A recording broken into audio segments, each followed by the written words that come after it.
بسم اللہ الرحمن الرحیم، السلام علیکم ورحمۃ اللہ وبرکاتہ۔ ناظرین، بھارت سے ایکٹیو کر دیے ہیں جس کا خدشہ ظاہر کیا جا رہا تھا۔ آپ کو پتا ہے کہ میں بھی گاہے بگاہے اپنی ویڈیوز میں یہ کہتا رہا ہوں کہ انڈیا کا جو طریقہ ہے وہ یہی ہے کہ اب وہ اپنے جو یہاں پہ پاکستان میں موجود ہیں ان کو ایکٹیو کرے گا اور پاکستان میں ٹرموائل پیدا کرنے کی کوشش کرے گا اور وہاں ہٹ کرنے کی کوشش کرے گا جہاں پاکستان کو زیادہ جو ہے وہ تکلیف پہنچا سکے۔ لیکن اللہ پاک کا بہت کرم ہے کہ یہ جو دہشت گردی کا منصوبہ تھا ناپاک، وہ 8 منٹ کے اندر ماشاءاللہ ہماری پولیس اور وہاں پہ موجود گارڈز نے ناکام بنا دیا، اور بیک اپ کے لیے وہاں پہ رینجرز بھی پہنچ گئے اور پوری بلڈنگ کو جو ہے وہ کلیئر کر دیا گیا۔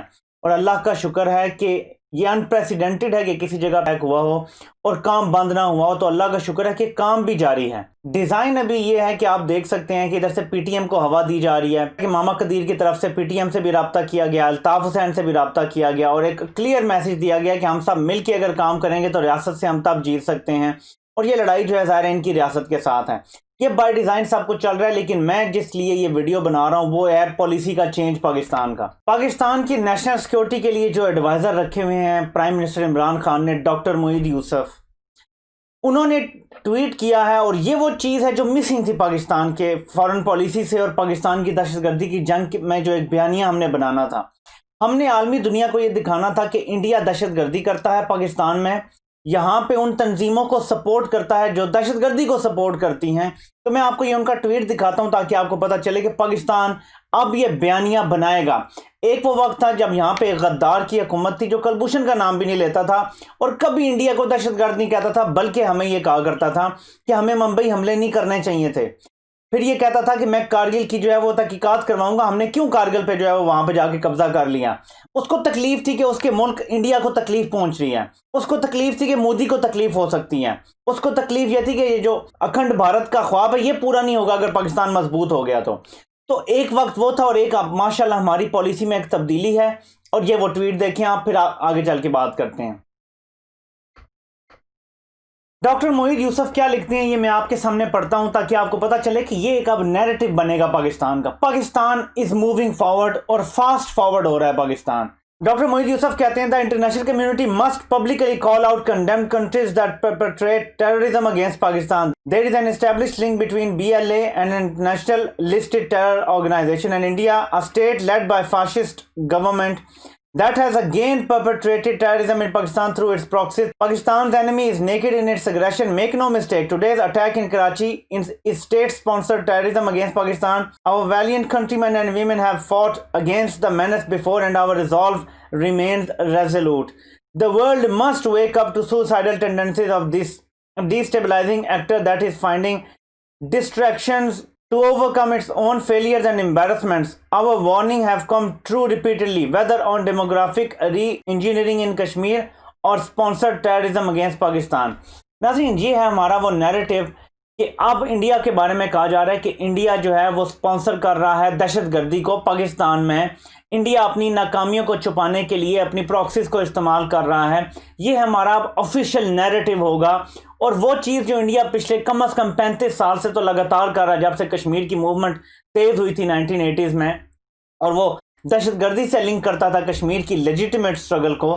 اب وہی انڈیا جو ہے اب ہم اس کو نشانے پر لیں گے انشاءاللہ تعالیٰ، کیونکہ انڈیا کو ہر طرف سے مار پڑ رہی ہے۔ چائنا بھی اس سے خوش نہیں، نیپال بھی اس سے خوش نہیں، بھوٹان بھی اس سے خوش نہیں، بنگلہ دیش بھی اس سے جو ہے وہ تھوڑی بہت جو ہے وہ معاملات یہ جو انہوں نے چینج کیا اپنے قانون میں اس کی وجہ سے تھوڑے پرابلمز آئے ہیں۔ کوئی ہمسایہ خوش نہیں ہے۔ انڈیا کے اندر آپ کو پتہ ہے کتنی تحریک چل رہی ہیں آزادی کی، سپریشن کی۔ آپ کو پتہ ہے کہ خالصتان کے الیکشن کی بات ہو رہی ہے 2020، اور اس طرح کی باتیں چل رہی ہیں۔ اندر سے انڈیا اس ٹائم گھبراہٹ کا شکار ہے۔ اب وقت ہے پش کرنے کا، ہماری اگریسو خارجہ پالیسی کو فردر آگے لے کے جانے کا، انڈیا کو کال آؤٹ کرنے کا، call them what they truly are، کہ وہ دہشت گرد ہیں، وہ دہشت گردی کو سپورٹ کرتے ہیں، اور جو وہ بیانیہ ہمیں دیتے ہیں جی فلاں جی آپ کا حافظ سعید جی یہ کرتا ہے تو فلاں جماعت الدعویٰ ہے تو فلاں یہ ہے، تو دیکھیں ہمارا تو ہمیشہ سے بیانیہ تھا کہ نان اسٹیٹ ایکٹرز اگر کوئی کام کرتے ہیں ہم ان کا کلا کامہ کریں گے۔ پاکستان بدل چکا ہے، پاکستان نے پاکستان کے اندر سے تمام نان اسٹیٹ ایکٹرز کا خاتمہ کر دیا تقریباً۔ پاکستان کی پالیسی یہ ہے کہ نہ دہشت گردی ہم یہاں پہ پنپنے دیں گے، نہ کسی اور ملک میں ہونے دیں گے. ہم جو پاکستان کا سوائل یوز ہو، ہم پاکستان کو کلین کریں گے، اور کلین الحمدللہ زیادہ تر ہم نے کر دیا ہے. ہم نے دہشت گردی کی خطرناک ترین جنگ لڑی ہے اور اس میں کامیابی حاصل کی ہے، اور یہ ہمارے اداروں کی بہت بڑی کامیابی ہے. لیکن بھارت جو یہ کام کر رہا ہے، ساری دنیا کو جو ہے وہ اب نظر آنا شروع ہو جائے گا وقت کے ساتھ ساتھ. دیکھیں، دنیا جتنی بھی آپ کی دشمن ہو وہ اندھی نہیں ہوتی، یہ بات میری ذہن میں رکھیں. جب آپ کنکریٹ فیکٹس رکھ دیتے ہیں، لابنگ کرتے ہیں، آپ کی حکومت پورا زور لگاتی ہے، جو کہ پچھلے 10-12 سالوں سے نہیں لگایا گیا، بلکہ مشرف کی بھی شاید اپیزمنٹ کی پالیسی تھی، کیونکہ وہ افغان جنگ میں پھنسا ہوا تھا اینڈ وہ نہیں چاہتا تھا کہ ہمارا انڈیا کا بارڈر بھی ہو جائے، تو وہ انڈیا کے ساتھ بھی گڈی گڈی کھیلتا رہا. اس سے پہلے پھر نواز شریف اور بے نظیر کا آپ کو پتا ہے کہ وہ گڈی گڈی کھیلتے رہے. تو یہ مسلسل شاید کوئی تسلسل تھا پچھلے 30 سال کی پالیسیز کا، جس میں انڈیا کو بڑا موقع مل گیا اپنا جو سارا ایجنڈا تھا فارورڈ کرنے کا. اسی دوران پرائیویٹ چینلز کی بھرمار ہوئی انڈیا میں، اور زیادہ چینلز نکل آئے، اور ان سینکڑوں چینلز نے ایک ایسا پروپیگنڈا قائم کیا. ان کے انگلش کے اتنے چینلز ہیں، وہ انٹرنیشنل لیول تک پہنچے. ان کے اخبارات، دنیا میں سب زیادہ آپ کو پتا ہے اخبارات جو ہیں وہ انڈیا میں آتے ہیں. تو انہوں نے اپنا پورا نیریٹو بنایا. وہ نیریٹو بننے کی وجہ سے پاکستان رہ گیا پیچھے. اب وقت آ گیا کہ ہمارا نیریٹو آگے پش کیا جائے. آفیشل جب یہ بات کرتے ہیں نا کہ انڈیا کی سٹیٹ دہشت گردی کو پاکستان میں سپانسر کر رہی ہے، شاہ محمود قریشی کہتے ہیں کہ انڈیا نے اپنے سلیپر سیلز کو ایکٹیویٹ کر دیا. جب نیشنل سیکیورٹی کا ایڈوائزر جو ہے پی ایم کا، وہ یہ کہتا ہے کہ یہ سٹیٹ سپانسرڈ دہشت گردی تھی، تو اس کا مطلب ہے کہ پاکستان کی پالیسی اب اگریشن کی طرف جا رہی ہے، ڈیفنس سے آگے چلی گئی ہے. دیکھیں، دنیا نیریٹو پہ چل رہی ہے. یہ 5th جنریشن ہائبرڈ وارز کا دور ہے. اس میں آپ ملکوں کو اندر سے توڑتے ہیں، معیشت کمزور کر کے، دہشت گردی کروا کے. اور یہ اب ڈائریکٹ جنگوں کے زمانے ان ملکوں میں صرف ہو سکتی ہے جہاں کی فوجیں، جیسے عراق کو تباہ کر کے پھر وہاں پہ حملہ کیا گیا. لیبیا کے بعد کوئی ایسی خاص وہ تھا ہی نہیں اپنے دفاع کے لیے، ان کو ختم کر دیا گیا اور ان کے درار ڈال کے کیا گیا. اور آپ سیریا کا دیکھ لیں کہ وہاں تھوڑا تھا، ڈیفنس تھا، رشیا پہنچ گیا، تو ملک حالانکہ بہت حد تک تباہ ہوا لیکن رجیم چینج نہیں ہو سکا. طاقت آپ کے پاس ہے تو آپ کے ساتھ وہ جو فزیکل کنفلکٹ ہے اس کا چانس بہت کم ہو جاتا ہے. اصل مسئلہ ہے اندر سے آپ کو ختم کرنا. ایک بڑی جنگ ہے کہ بلوچستان جی وہاں پہ مسنگ پرسنز ہیں. اور میں آج کے حوالے سے جو یہ دہشت گردی کا حملہ ہوا ہے، ایک بات کرنا چاہوں گا، یہ میری ذاتی رائے ہے، آپ بتائیں کہ آپ اتفاق کرتے ہیں یعنی. مجھے کمنٹس میں ضرور بتائیے گا کہ بی ایل اے کو سپورٹ کرنے والا، ماما قدیر کو سپورٹ کرنے والا، ڈاکٹر اللہ نظر بلوچ کو گلوریفائی کرنے والا، جو میں آپ کو ویڈیو یہ ڈال کے دیتا ہوں، حامد میر اس کے بارے میں کیا کہتا ہے. اور مکران ڈویژن کا جو ریبیل لیڈر ہے ڈاکٹر اللہ نظر بلوچ، وہ نہ سوئٹزرلینڈ میں بیٹھا ہوا ہے نہ برطانیہ میں بیٹھا ہوا ہے، وہیں پہ بیٹھا ہوا ہے. اور آپ جائیں تربت سے آپ جا کے من چلے جائیں یا کسی اور طرف چلے جائیں، آپ جا کے اس کو مل سکتے ہیں. اور اس کو نہ ایف سی پکڑ سکتی ہے، نہ اس کو آئی ایس آئی پکڑ سکتی ہے، نہ اس کو ایم آئی پکڑ سکتی ہے، کیونکہ لوکل پاپولیشن اس کے ساتھ ہے. اور وہ کون ہے؟ وہ ایک M B B S doctor ہے، ایک غریب خاندان کا بچہ ہے، کسی سردار کا بچہ نہیں ہے. اس نے پرائمری اسکول سے لے کے اور ایم بی بی ایس تک گولڈ میڈل لیا، اس نے اسکالرشپ لیا. ہوا یہ کہ بلان میڈیکل کالج سے ایم بی بی ایس کرنے کے بعد ایک دن کوئی بلان میڈیکل کالج سے کسی چپڑاسی کو اور چوکیدار کو نکالا گیا، اس کے حق میں وہ باہر سڑک پہ نکلا. وہاں سے اس کو گرفتار کیا پہلی دفعہ، اور پھر اکبر بگٹی صاحب کی شہادت کے بعد دوبارہ اس کو گرفتار کیا. اس کے ساتھ کلی کیمپ میں زیادتی کی گئی، ناقابل بیان حد تک وہ زیادتی کی گئی جو کہ مشرف دور میں رانا ثناء اللہ کے ساتھ اور پرویز رشید صاحب کے ساتھ بھی ہوئی تھی. لیکن ڈاکٹر اللہ نظر بلوچ کیونکہ ایک بلوچ تھا اور اس کو ننگا کر کے مارا گیا. بگٹی بھی مذاکرات میں ضرور شامل ہوں لیکن خزانے کی چابی ان کے پاس نہیں ہے. اب وہ کیسے آئیں گے؟ ان کو لانے کے لیے یہ ضروری ہے کہ سب سے پہلے آپ یہ لاپتہ افراد کا مسئلہ حل کریں، یہ بہت ضروری ہے. یہ جو ویڈیو میں نے آپ کو دکھائی ہے کہ ایک دہشت گرد کو وہ حامد میر گلوریفائی کر رہا ہے، اس کی تعریفیں کر رہا ہے جیسے وہ بڑا جی ڈاکٹر، بڑا اچھا بندہ، بڑا جی وہ تو امن کی فاختر.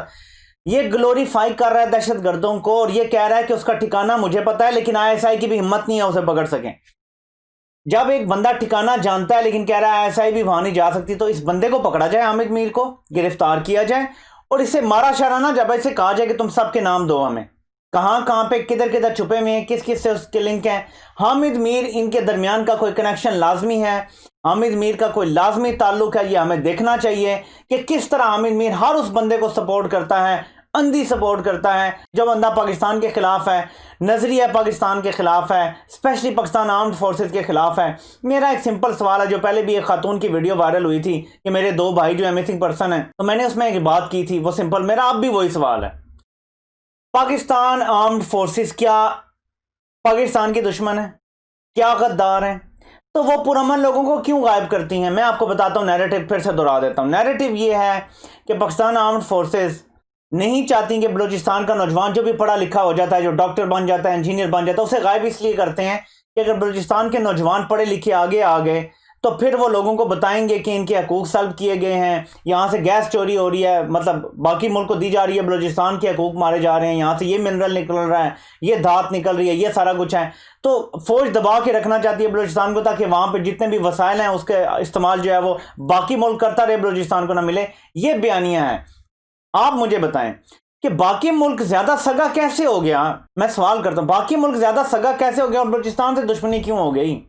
اگر ایک نوجوان پڑھے لکھے ہیں، اگر وہ کام کرنا چاہتے ہیں ملک کے لیے، اپنے صوبے کے لیے بھی کرنا چاہتے ہیں، تو فوج کا دماغ خراب ہے کہ وہ یہ کرے گی؟ کوئی ہندوستان کی فوج ہے جو اپنے ملک کے شہریوں سے دشمنی کرے گی اور انہیں پڑھے لکھنے نہیں دے گی؟ یہ ایک عجیب و غریب بیانیہ ہے جس کی کوئی سمجھ نہیں ہے۔ 4 مسنگ پرسن واصل جہنم ہو گئے ہیں، اور باقیوں کا اگر پتہ لگانا ہے تو میں سمجھتا ہوں کہ حامد میر سے انکوائری کرنے کی ضرورت ہے کہ باقی سارے کتنے، کیونکہ اگر ڈاکٹر اللہ نظر بلوچ کا ٹھکانہ حامد میر کو پتہ ہے۔ مبینہ جب اسامہ کا بھی اس نے انٹرویو کیا تھا، آپ کو پتہ ہے تصویریں آئی تھیں، یہ عام بندے کی نہیں آ سکتی، یا آپ سی آئی کے ایجنٹ ہو سکتے ہیں، یا آپ کسی ایجنٹ تبھی آپ وہاں پہنچ سکتے ہیں، ورنہ اس کو تو سی آئی یہ کہتی تھی ہم نہیں ڈھونڈ سکتے، اور یہ انٹرویو کرنے پہنچ گیا تھا۔ تو اس کے لنکس، سارا کچھ جو بھی معاملات ہیں وہ دیکھے جائیں کہ کہاں کس کس سے رابطے ہیں اس بندے کے۔ یہ ہندوستان کے ٹی وی پہ کھڑے ہو کے کہتا ہے کہ ہمارے F-16 جب ہم سیف فیل نہیں کر رہے تھے بلکہ ہم ڈر رہے تھے، یہ شاید ہمیں ڈرانے کے لیے اڑائے جا رہے ہیں۔ یعنی اپنی فوج اور اپنے جہازوں پہ فخر کرنے کے بجائے یہ بندہ کہتا ہے کہ ہمیں ڈر لگتا ہے ان سے۔ تو یہ امپورٹنٹ ہے کہ دیکھا جائے، اور یہ جو سلیپر سیلز کا معاملہ ہے یہ مزید ایکٹیو ہوگا، لیکن آپ دیکھ سکتے ہیں کہ ان کی طاقت میں واضح کمیاں آ گئی ہیں۔ ہماری فوج، ہماری سیکیورٹی ایجنسیز، ہمارے سیکرٹ ادارے جو ہیں کامیاب ہو رہے ہیں اپنے، ورنہ جتنے آرگنائز طریقے سے پہلے ہوتے تھے آپ کو پتہ ہے کہ یہ اکثر کامیاب ہو جایا کرتے تھے زیادہ لوگوں کو نقصان پہنچانے میں۔ آج اتنا آرگنائز یہ اٹیک بھی ہوا، انہوں نے دستی بھی استعمال کیا، سارا کچھ کیا، لیکن اللہ کا شکر ہے کہ اس طرح کا نقصان نہیں ہوا جیسا کہ پوٹینشلی ہو سکتا تھا۔ 4 لوگ اگر اندر گھس جاتے تو 50 100 150 کتنے بندے جو ہے وہ ان کی جان جا سکتی تھی، یہ ہم کہہ نہیں سکتے۔ تو اللہ کا شکر ہے کہ ہمارے اداروں نے ان کی کمر اتنی توڑ دی ہے کہ ان کی سپلائی، ان کو اسلحہ پہنچنا، یہ سارا کچھ کم ہو گیا ہے، جس کی وجہ سے یہ کوئی اتنا زیادہ کامیاب نہیں ہو سکے۔ ان کو ٹریننگ میں بھی پرابلم، مسائل آ رہے ہوں گے، کیونکہ پہلے جس طرح آپ کو پتہ ہے کہ ٹریننگ کیمپس ہوا کرتے تھے فاٹا میں اور آگے پیچھے علاقوں میں، اللہ کا شکر ہے کہ آج ایک جو ہیڈ کوارٹر تھا ایک بڑے دہشت گرد کا، وہاں پہ لڑکیوں کا اسکول بن گیا ہے ہمارے فاٹا کے علاقوں میں جو مرج ٹرائبز ہیں۔ تو اس کا مطلب ہے کہ ہم کامیاب ہو رہے ہیں۔ انڈیا کا سارا جو نیشنل سیکیورٹی ڈاکٹرین ہے وہ ناکام ہو رہا ہے، اجیت دوول ناکام ہو چکا ہے۔ اب پاکستان کی اگریسو جو فارن پالیسی ہے انشاءاللہ تعالیٰ وہ کامیاب ہوگی، اور اس کا پھل جو ہے وہ ہم سب کھائیں گے، اور انشاءاللہ تعالیٰ سب سے زیادہ اس کا فائدہ جو ہے وہ کشمیریوں کو ہوگا۔ اللہ پاک آپ سب کا حامی و ناصر ہو۔ آپ سب کے سننے کا بہت بہت شکریہ۔